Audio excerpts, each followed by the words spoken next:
As a child, I envisioned a life characterized by a white picket fence, children playing, and dogs running in the yard.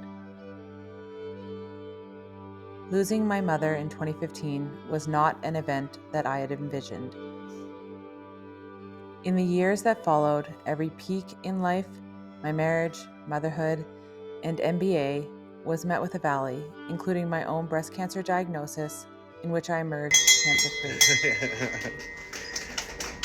Just as life seemed to stabilize, my husband suffered a serious accident that required life flight to Winnipeg, plunging us back into uncertainty. Gradually, he recovered, and we looked forward to new beginnings. On May 12, 2023, we closed on our dream home, only to receive devastating news just hours later.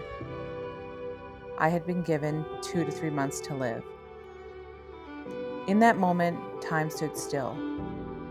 I vividly recall the conversations, how minutes felt like hours, and the overwhelming flood of tears that eventually subsided into a heavy silence. The weeks that followed were filled with uncertainty and darkness.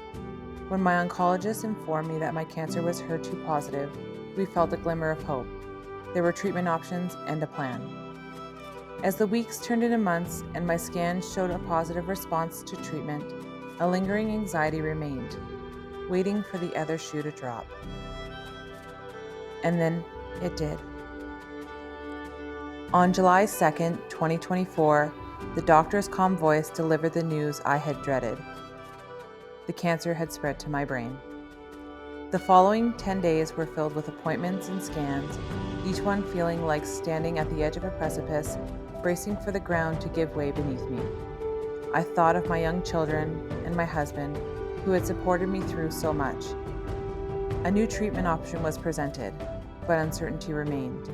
It would be a long 2 months before I would know if the treatment was effective. On August 29, 2024, I remember waiting in the darkness for the news from my oncologist. "Your brain looks beautiful." With those words, the pressure turned to tears that blurred my vision.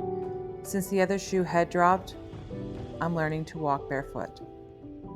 I had always been a fighter, someone who sought the positive in adversity, but now it was time to embrace life fully. Cancer had already taken so much from me: my mother, my health, the future I had once envisioned, but it would not rob me of the life yet to be lived. I resolved to stop saying someday and started asking, why not today?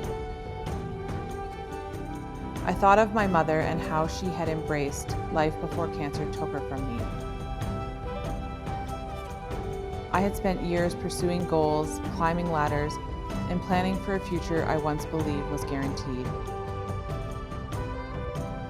Now, I recognize what truly mattered: the laughter of my children, the touch of my husband, and the warmth of the sun on my face.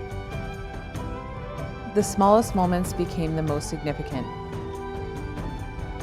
My perspective shifted from chasing after dreams to fully living in the present, letting go of expectations and accepting both the peaks and the valleys.